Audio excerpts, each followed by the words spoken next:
Hey guys, it's been a while. The reason why I haven't posted anything in a while is because my headset broke. So I had to go through the motions of getting. First, I was just trying to get a headset. Apparently, the headset I got, the mic doesn't really work on it. So I had to buy me a mic, and my mic just came in this morning. So here we are. I was not gonna lie, I don't remember half what happened last time. So I'm just gonna go with it and hope that we remember what happened last time. Okay. So I think we're out and about with Shu and a few others maybe.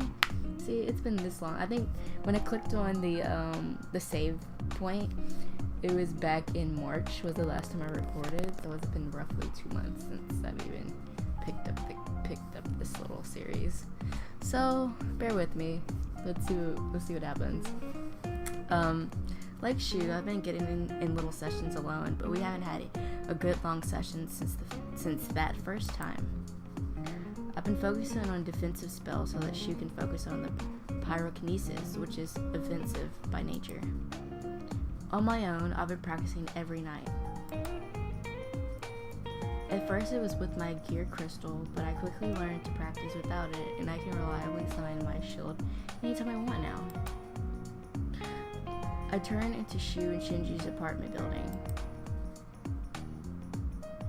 I knock on Shu and Shinji's door, excited to show him my progress.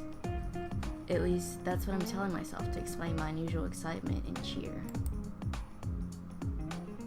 Shinji opens the door, but his usual smile isn't there. Uh-oh, what's happening? Hey, Ori. It looks like the old man needs me at Rita's. Someone called in sick again. So I can't be here to stop any fires to break out. I hate to say it, but maybe you should go home. I know that Shinji's just looking out for us. An image of Shu's bedroom sprinkling with flames is still vivid in my mind. But I really want to spend the time with Shu, to get better of course. We made a promise we would. I'll be really careful, Shinji. I turn around and there's Shu walking out of his bedroom. I mean it, I've been studying real hard and practicing control. I'm starting to remember how I used to feel.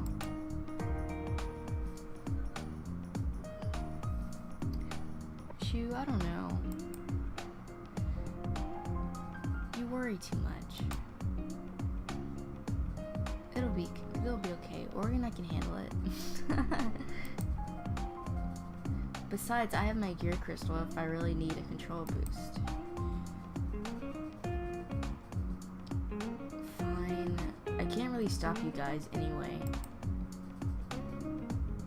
Just take it slow and call me if you need me. Shinji leans over and grabs a bag that was next to the door before standing up. I'll be back tonight. Good luck. I move past me to leave, closing the door behind him. I find I can't look at Shu without remembering last night. How cool he looked on stage, how everyone that surrounded him complimenting his performance. How it felt when he held my hand. So again, you were so good last night. I mean, the show was, and your acting. I couldn't stop thinking about it. The show, that is. Oh my god, Ori is adorable. She's kind of like me, actually. When I'm around people and stuff. So, like, when I'm trying to compliment someone, it just comes out really awkward, especially if it's not what I actually mean to say. It's interesting. I mean it. I mean it was seriously good. So, yeah, thanks for inviting me again.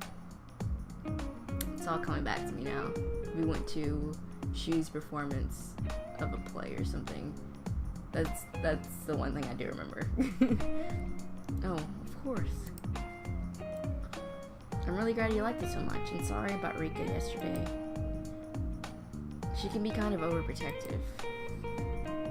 I want to ask more, but there's a part of me that doesn't want to know more either. Thankfully, Shu doesn't elaborate and leads me into his room. Walking through the door, I immediately noticed something different, something I didn't even think about until now. Shoo, your room, it's not burned anymore. Oh yeah, I just called up some fixers and they got everything back to normal in a few minutes. Fixers?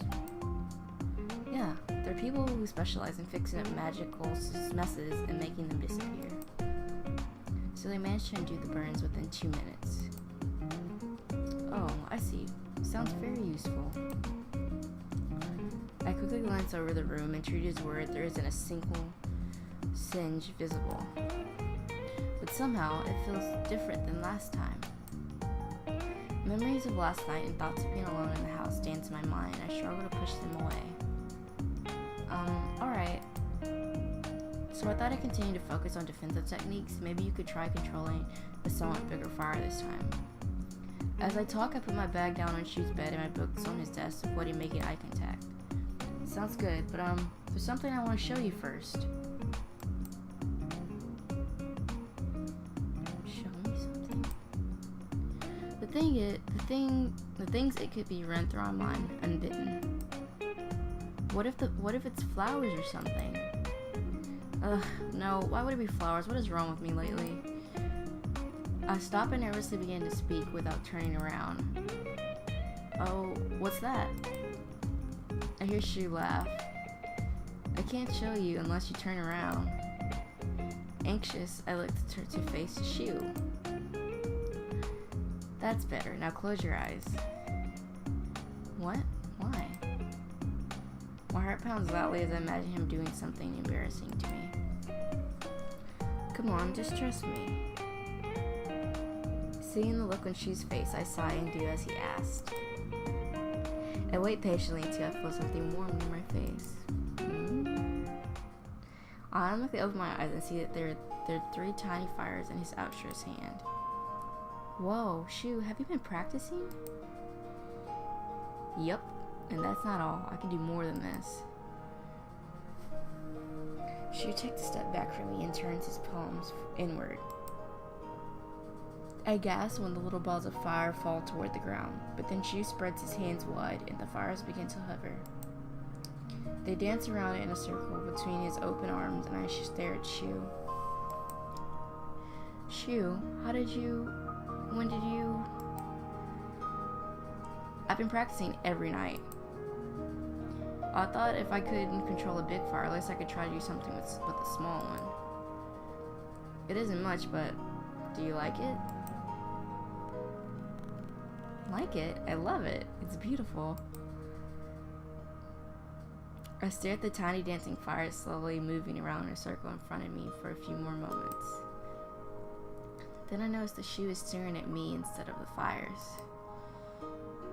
Oh, I just remembered. I wanted to show you something too, but it seems lame compared to yours. Shu makes a swift motion with both hands and makes them come together. The fires completely vanish, and I'm impressed by his practiced movements. He really has been studying hard. I used to think that he was unreliable and a slacker, but... I'm glad you liked it that much, but there's no way anything you do is going to be lame. So show me anyway. Shu looks at me expectantly, and I nod, taking a deep breath. I place my hands out, palms up, and then bring them in before pushing them out. I can feel my awareness of the things in the room grow as my shield spreads out over the entire room. When it moves over Shu, I find that I can almost recognize his presence, but this time I don't let go. Whoa, you've been practicing too. Yeah, I was scared at first, but I realized I didn't want to just depend on my gear. I want to learn to control my powers for myself. I let go of the shield when I feel my focus waver. What Professor Kazuma said has stuck with me too. That people often need to fight in this world. I thought, the first thing I should learn to do is protect myself and my friends. There's a part of me that hopes you'll never have to fight. Aww. But I guess that's not realistic. So there's a part of me that's also really happy you'll be able to keep yourself safe even when I'm not around. Oh my god. We get to pick what we want to tell him. I always need you. I'll be alright on my own. I don't know what to say. I think I'm gonna go with the first one. Cause I don't know. She was great, you know? Never hurts to have him around. When you get save life and everything, you know. Shu, always need you. Even if I suddenly become the best at everything and no longer need help with anything, we'll still be friends, so of course I'll need you.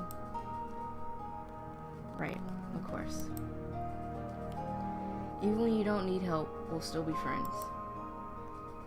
Anyway, why don't we get to practicing? There's a lot we need to do, and I get the feeling that we can make a lot of progress today. Shu is even more enthusiastic than usual as he practiced. He practically throws himself into his chair.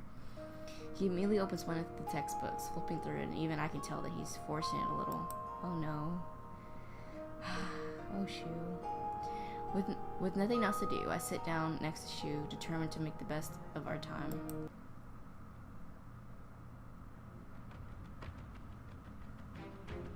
That music change. Isn't this that music that comes on when something's about to happen? Oh, what's about to happen? It's been about 5 hours since we started studying, and 2 since we started actively practicing.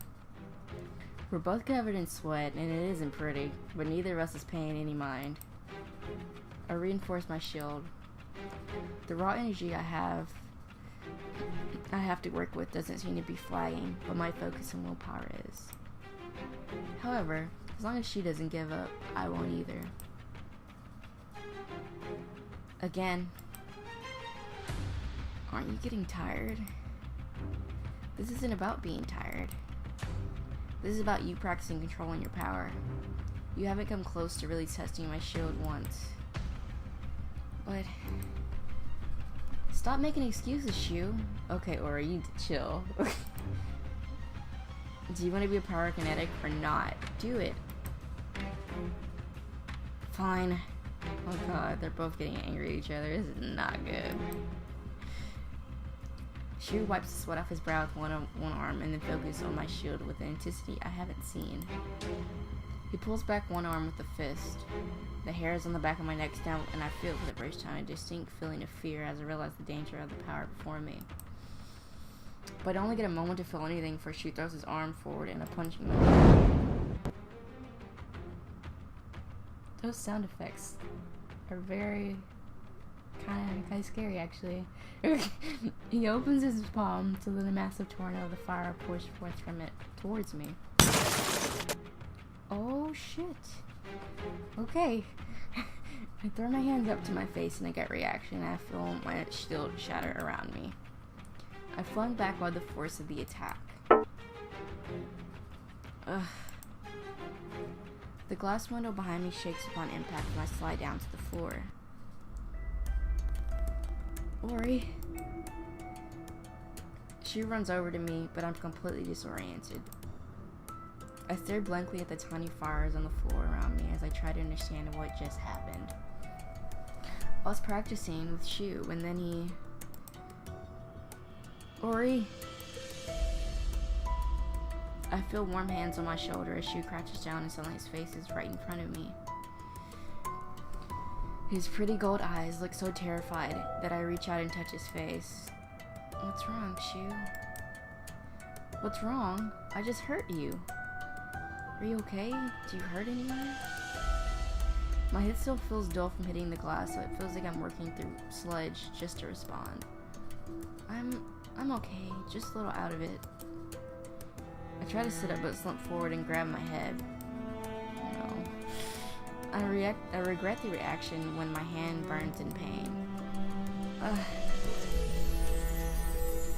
I grab my hand, but Shu takes it from me and looks it over. He takes in a deep, shuddering breath before speaking. Your hand is burned. Just a little. It looks like it's not too bad considering the amazing attack he just did.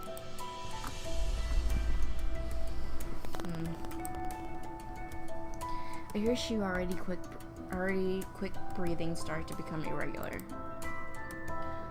He drops my hand and sits on the floor in front of me, still not looking at me. I struggle to focus on him. Shu, it's okay. I'm okay. No, it's not okay. I hurt you. I hurt someone again. Shu, please. It's okay. I can see he's starting to panic and I try to reach out to him. But Shu grabs his head with both hands and looks away from me at the floor. His breathing rapid and shallow now. He doesn't appear to be talking to me anymore. I hurt someone again. I hurt her. Oh. I knew this would happen again. I realize she's totally losing control. He looks so helpless sitting there, gently rocking back and forth, trying to maintain some kind of grip on his emotions. It brings back a very potent memory of me watching Shu and the others, emotions running wild, stuck in a body that won't cooperate. Is this how Shu felt watching me? Did he feel so useless? As horrible as I feel right now, I know Shu is suffering more. I don't know what's going on, but I have to help him.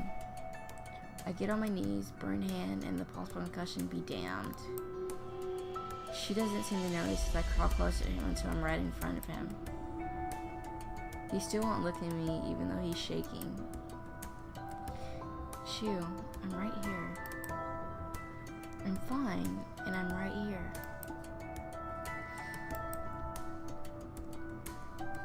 I gently touch his hands and take them down from his face. He looks so completely helpless sitting there, shivering with no defenses left. That emotion overcomes me too. I reach across and lightly put my arms around him. Immediately he throws his arms around me too. I can't see his face, but I can feel and hear him softly crying. Aww. We stay like that for some time. I don't let go until I feel Shu's breathing return to normal. Even then, I'm too scared to let go, as if he'll break or start crying again if I do. Shu eventually pulls back, and I do too. It sounds like a little lullaby. I really love the music in this game. It's peaceful. Well, some of it. I look down at the floor while he wipes his face with his jacket sleeves. Ori? You can look at me now. I'm done. I shyly raise my eyes to Shu and see a tear-streaked face, a little pink with emotion, and some embarrassment too. I'm sorry about that. I don't know what happened there. I shake my head. There's never any need to apologize for your emotions. Thanks, but when you say it, it makes sense, but some other girls in the past haven't been so understanding. But I already know you're different. Girls, huh? My stomach tightens in an uncomfortable way that I can feel in my chest too. So you don't have to talk. You don't have to talk if you don't want to, but I just want to let you know that I'm willing to listen if you do want to. She doesn't say anything, but his face seems to say it all. After a few minutes of silence, I start to get up from the floor, but Shu grabs my hand. Wait, please. I'll tell you, just please don't leave me alone right now. The last sentence comes out as a whisper, but I can hear the pleading in his voice. I sit down, folding my legs beneath me. There's actually not that much to say when I think about it. It's just not a pleasant memory.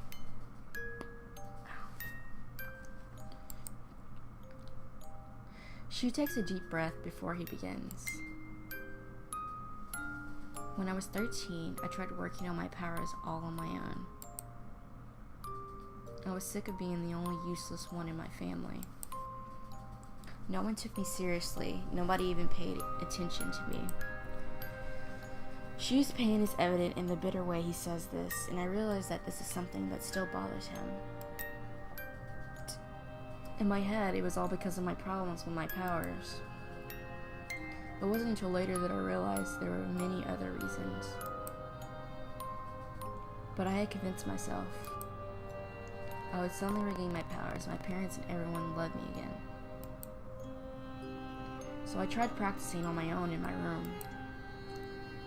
It wasn't a good idea because I was even more powerful than before. And combined with the teenage hormones and frustration and not knowing what I was doing, I ended up blowing up part of my bedroom. Even worse, my caretaker, Miniko, was entering the room at the time, and she was hit by the fragments and debris from the explosion. They hit everywhere, all over her body. Just seeing her collapse to the floor, blood everywhere.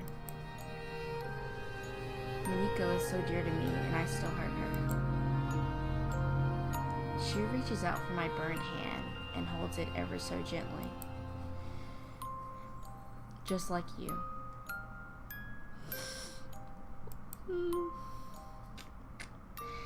Even while she was at the hospital and about to go into surgery, she kept saying, "It's okay, I'll be fine, Shu."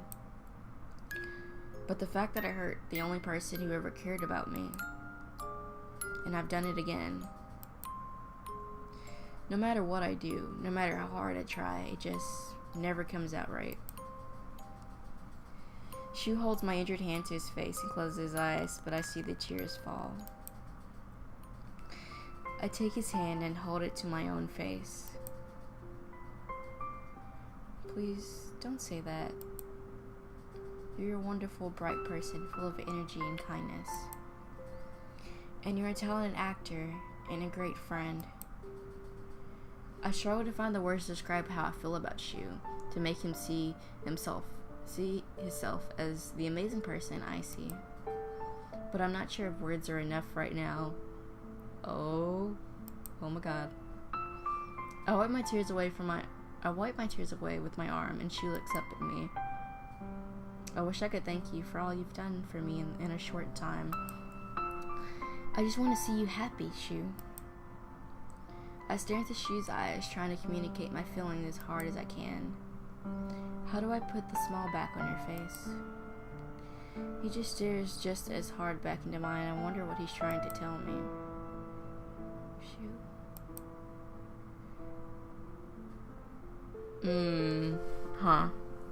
I don't know about this one, guys. Well, I think the first one or the third one would be the best. I don't think I should move away.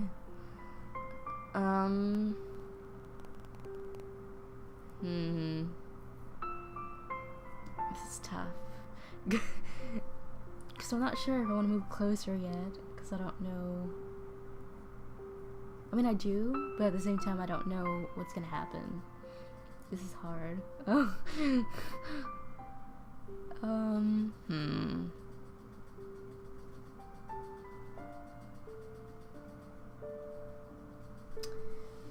Fuck it. We're moving closer.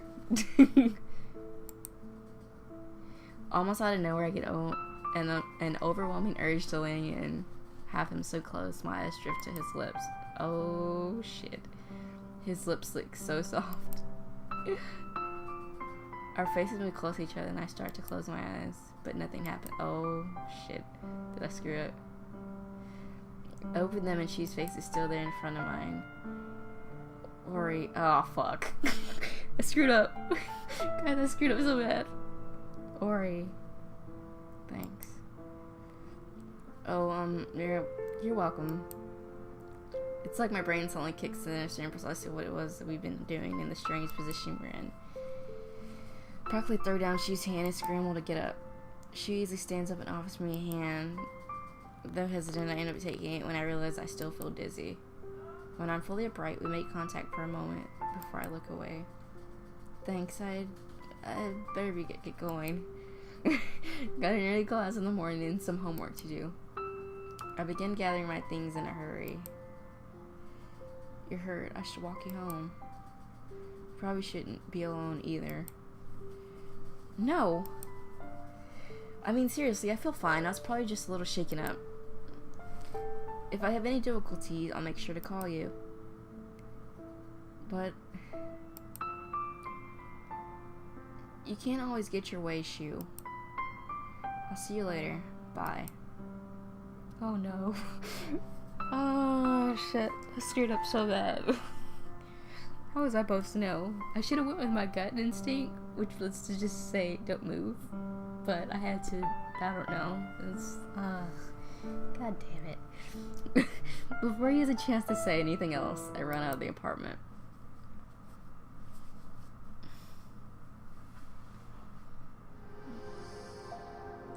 It's my first day working at the Burritos Coffee House. I'm completely nervous. Well, sort of. It's kind of hard to focus, hard to be nervous when my new boss, Galen, as he insists being called, is so completely relaxed and down to earth.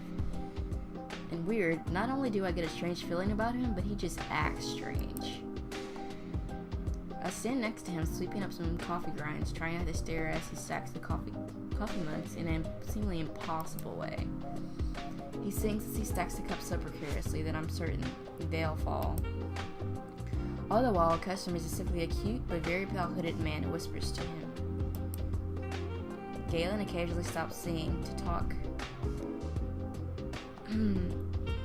Galen occasionally stops singing to talk to the man. You know my rules regarding that little matter. I don't know what the man said, but it's the first time I've seen Galen look anything less than amused. I end up staring at them out of the corner of my eye while they talk. There's something about the man that seems dangerous, or maybe impish, and his steel gray eyes seem to hide many secrets behind them. Finally, the man glances my way and grins at me. Did I just see fangs? Or would you be a strawberry and make a black coffee for that customer near the window? Tatsuya can show you how. Galen turns back to his customer, and I get the feeling he wants me to go away. Sighing, I leave the area from behind the counter and look for Tatsuya. Tatsuya is clearing the tables, balancing stacked dishes on one arm, while wiping down the table with the other. He looks like such a pro doing that I sigh again, feeling particularly useless for having to bother him. You know what they say about sighing. He continues wiping down the table while we talk. What? That your happiness will leave you? Yeah, that's pretty stupid. But I've heard it so many times, it's ingrained into me. Anyway, what do you need? Help me with the coffee machine. Really? You can't even make coffee yet? No, otherwise why would I be asking you? Fine, just go over there and I'll be there in a sec.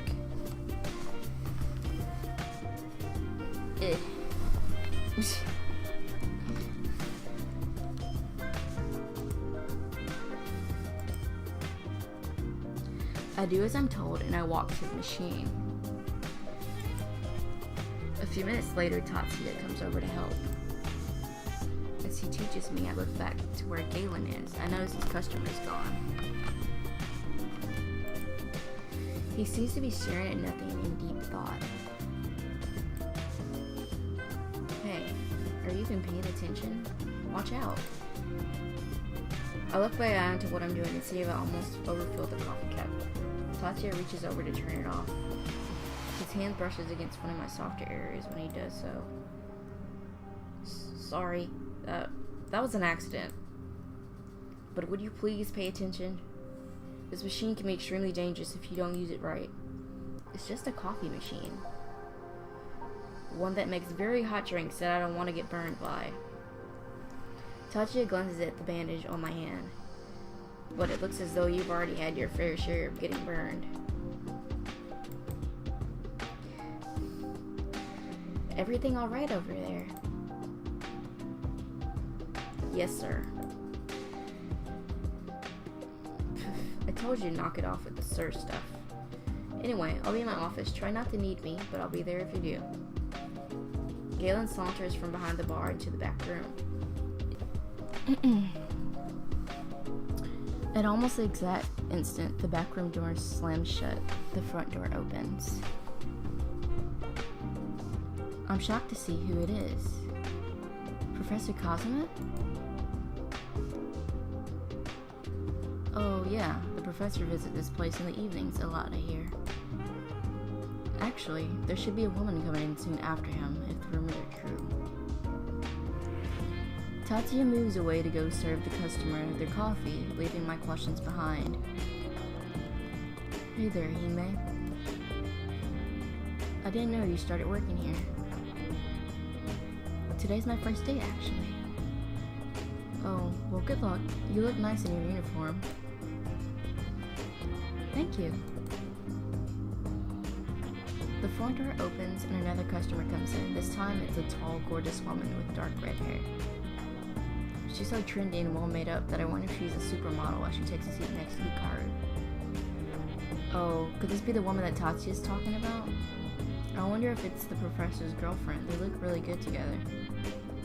She gives me an expectant look, but I'm so dumbfounded by her beauty to really understand. Her daily earrings move with her as she cocks her head to the side. Can I order, please? A coffee would be delightful. Hey, Lynn. How are you? I'm doing quite well this evening. And you? I moved to get the coffee, feeling entirely frumpy and childish in front of two such beautiful adult people. Shu and I could never be like that. We just laugh too much. Wait, why am I thinking of Shu? Ori, you're in love with him. Or at least like him. Let's not go with love. You like him. You definitely like him. I almost put the coffee in my bandaged hand again, but stop, just in hand. Enough of this. I just need to concentrate on work. The whole point of this is to distract me from thinking too much, so I just need to do my best. It's after 10 and my shift is officially over. I'm exhausted. I never knew how hard it could be to work like this. How do people do it all the time? I'm barely standing, but Tatsuya is still going strong, finishing up a few customers' orders. I noticed that the customer Galen asked me to serve a few hours ago is still here in the corner on her laptop. I'm clocking out Tatsuya. I grab my bag and sign out on my register. About the same time, I noticed the customer close her laptop and get ready to leave. Have a nice night. She doesn't look at me at all, and I somewhat regret saying it. Well, whatever. Can't help it if people are rude. That's when I noticed it peeking out. Oh, that's the lady, isn't it? It's that creepy lady who's been kind of talking Ori. Oh no. That's when I noticed it peeking out from behind her shoulder-length black hair. I see a pair of bright blue earrings. I see them just before she leaves the building. That's... All I can think of is the past weeks of stress, fear, and of course the charm KO gave me. I need to talk to her at least, find out what she wants. I hesitate for more, looking back at Tatsuya before turning around. No, if this is about our company, there's no reason to get the guys involved. I lace my bag on my shoulder and walk out into the night. The girl's moving fast, so I'm already suspicious. But I figure there's one way to tell if she's malicious or not. Excuse me, miss. The moment I call out to her, the girl pushes someone aside and breaks out into a run. I knew it. That is the girl that's been stalking me this whole time. But I'm not going to live in fear anymore. I'll figure out what's going on and end this. I sling my bag crossways over my body and start running as fast as I can. Dun dun dun.